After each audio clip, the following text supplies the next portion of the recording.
for the talk, as well as to other speakers as well. It was really a very nice time hearing to others from chakras to psychology and from a lot number of subjects.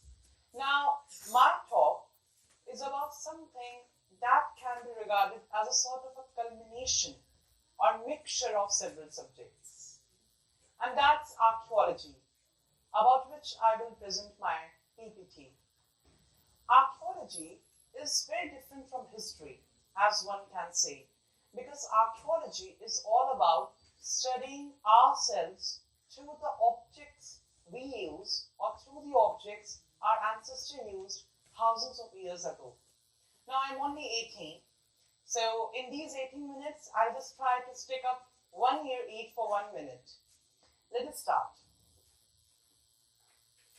Before starting the topic, dating the pits, I would like to thank some people there who were there as part of this research, particularly Dr. Salimah Ikram from the American University in Cairo, as well as the Egyptian Museum in Cairo, who really helped me to study the mummies in detail, as well as to Bibliotheca Alexandrina Library and Museum in Alexandria. There they have a very good collection of mummies. Then to the Egypt Exploration Society, that's a contemporary of the Archaeological Survey in India. It has offices both in Egypt and in London. And lastly to Oxford University and St. Peter's College. So these people and organizations helped me to study about mummies. Now I have tried to stick up to mummies only in this presentation because that will make it quite convenient for us to understand the basic concepts. But before starting this topic, I would like to ask you a question, a simple question. What do you think of ourselves as being in existence if we would have been thousands of years ago? What would you have done at the time? Please raise your hands. What sort of thing would you have done at the time if you were, born thousands of years before as a king or as a queen? Something of imagination. Anything which you would have loved to do if you were born as a king or a queen. Yes, please? Yeah, please, it's okay, it's audible. If I be a king. You? Thanks. So, if I be a king, then I will force all the kingdom of mine to research on the technologies and all. And because the first thing which you have done is that to arrest the teachers and the professors. Yes, sir. Fully understood. Please, thank you. Anyone else?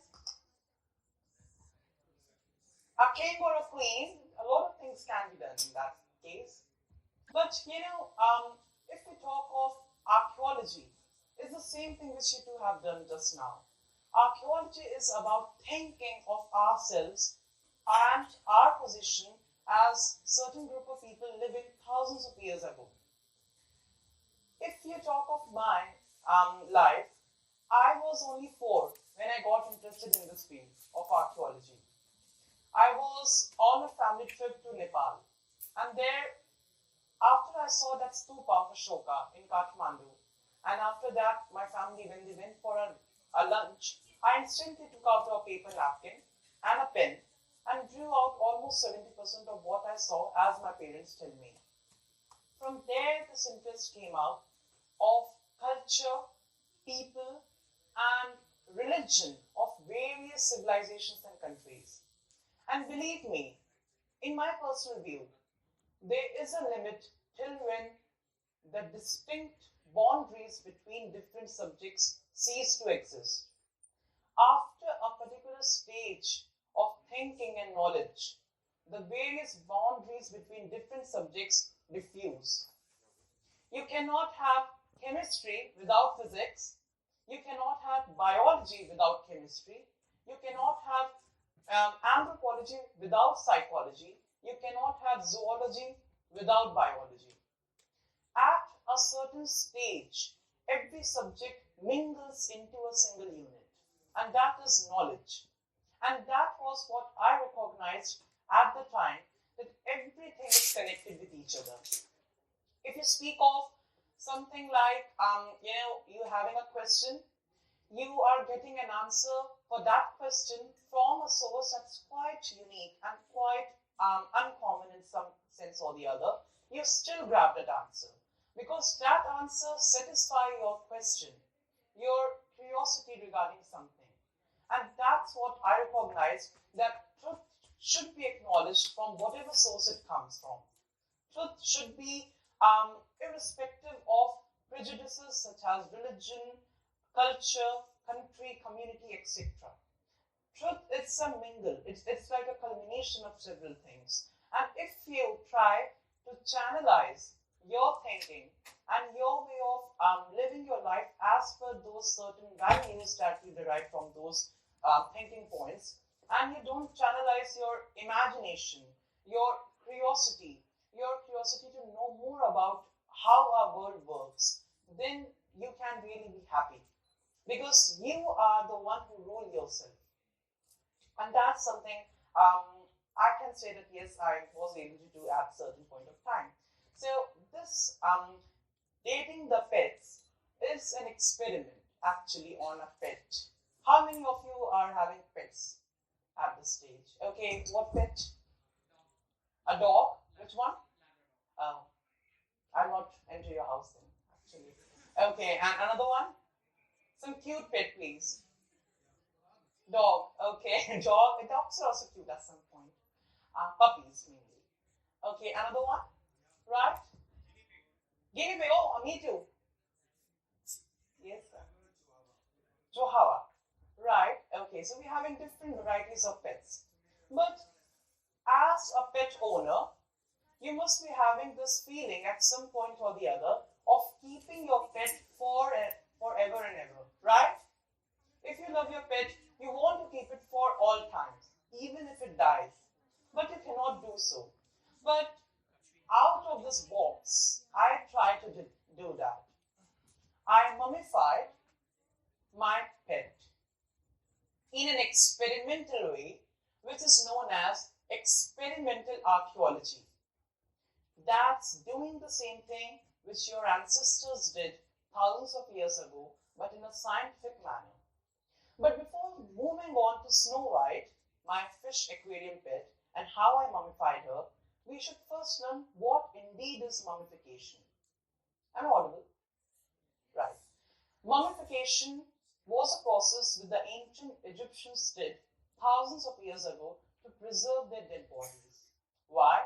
Because they thought that as soon as a man dies or a person dies, his soul goes off and becomes a bhoot. It wanders around the universe till the time the body is preserved and it's entered inside a tomb. As soon as the body goes inside the tomb, the Egyptians thought, the soul comes back and goes inside the body and the person rejuvenates and starts his journey towards the afterlife. The Egyptians thought that the body is like a house for the soul. And if you want the soul to be there with the body, you need to maintain, you need to beautify the soul. And that's why the places where mummification was performed were known as houses of beautification. They were not L'Oreal and Lakme, please excuse me girls. They weren't like makeup rooms. They were pure places where mummification was performed. And for them, mummification indeed was beautification. Now, how to make a mummy? Please, I'm not talking about the home mummies. You have mothers. I'm talking about the dead ones. Indeed, some of you must be having this feeling of mummifying them. But let's stick to this topic. Well, mummification in some way or the other was a way, as I told you, of preserving the dead. And to do so requires knowledge in chemistry. Not Mendeleev and Cavendish and etc. No. Simple chemistry of a salt, natron, which is a hygroscopic salt. You know hygroscopic salt? It absorbs water without turning itself into a solution. Natron, it's a natural mixture of sodium carbonate, sodium bicarbonate and sodium chloride in 3:2:1 ratio. And it's naturally available in Egypt. But it's not there outside Egypt. And the ancient Egyptians They used it abundantly. Now, the first thing you do in mummification is to take out the brain from the cranial chamber. But you don't ask him to come out. You have a hook, pierce it inside the nostrils, and in a horrible way, break the ethmoid bone, and then you reach the cranial chamber, rotate the hook a little bit to make it squishy, then you pull it up, and the brain comes out in a semi-liquid form. Tap, tap, tap, and the brain goes off. No, okay, my brain is there. Right. But the Egyptians knew that if they would have left the brain would be the main point where bacterial infection can take place. And that was a serious thing for a perfect mummification. Therefore, the Egyptians removed the brain. After removing the brain and the cranium is empty, pour in inside certain molten resins, oils, etc., just to make it, preserved. Then the next thing which I did when my pet died on the 10th of March 2018 at 10 p.m., I calculated the time and the date. She died of natural causes. I didn't kill her. I can't confess here. But, as a perfect pet owner, she was there with me for over 10 years. So a sort of an emotional attachment took place. And I've already promised my guinea pig to mummify him as soon as he'll die. You can even do so. So, as soon as she died, I didn't cry, as the ancient Egyptians also did that. They believed it's a good thing for one to die.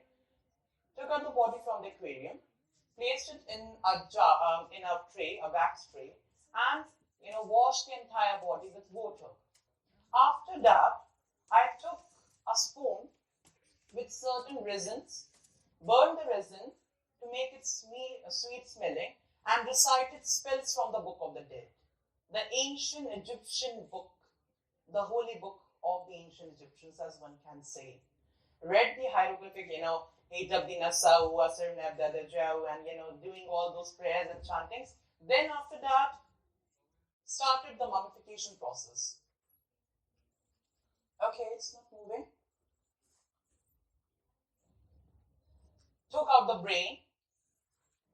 Very horrible it was. Please don't ask me. I had 15 bottles of Ampipure with me in the room when I was doing so, and regularly sprayed it. Then made an incision on the ventral side of the body, and these are some of the tools which I used, particularly from the dissecting kit, as well as a hook which I made myself at home.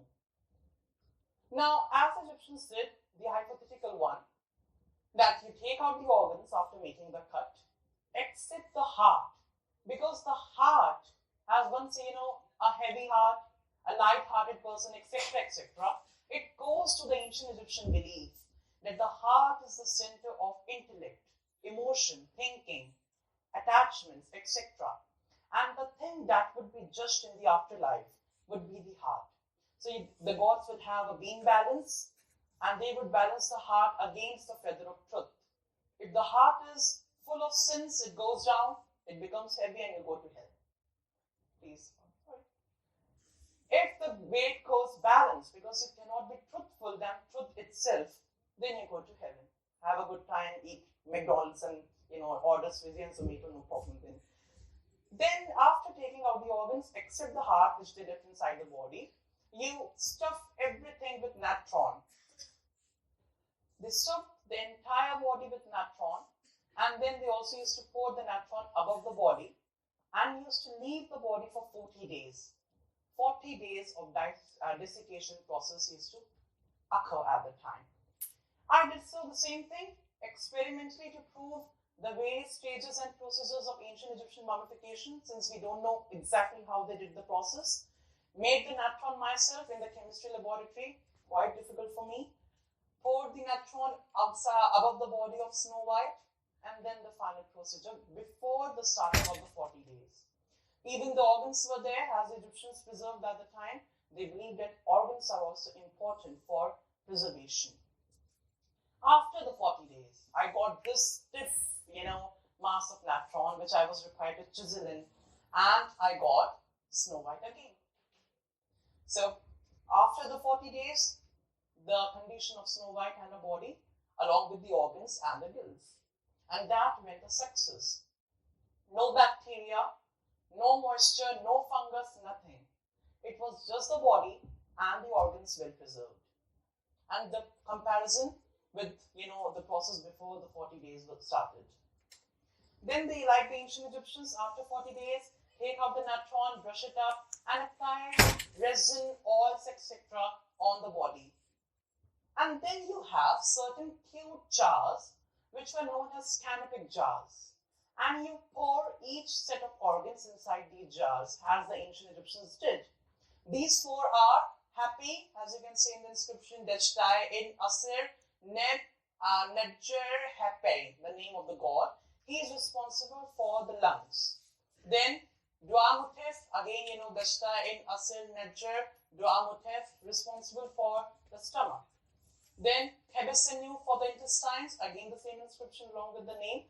And Imseti, the human-headed one, responsible for the liver. So you have different sets of canopic jars for different sets of organs. The brain, as I told you, it was removed and was fed to jackals and dogs because the Egyptians didn't consider it quite important in some way. Then you have bandages along with amulet. Even I have bandages. I'm mummy. Oh, right.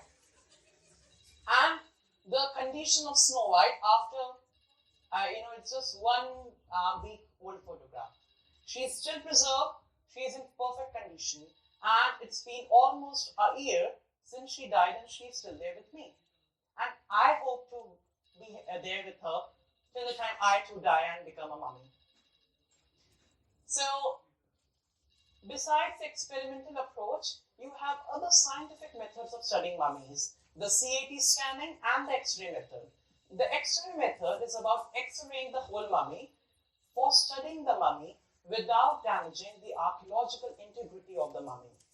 And then you can see an X-ray of a human body, a human mummy, followed by an X-ray of an animal mummy, like I did. The Egyptians also prepared animal mummies, pets, food, votive mummies, etc. And then another one, the out of pool photograph and the X-ray inside of the mummy of a bird, ibis. And then the CAT method. Computer animated tomography, the CAT scanning method, which was used by the ancient Egyptians, and it's still used there for studying mummification in much more detail. And you have these sort of three-dimensional imaging of the mummies.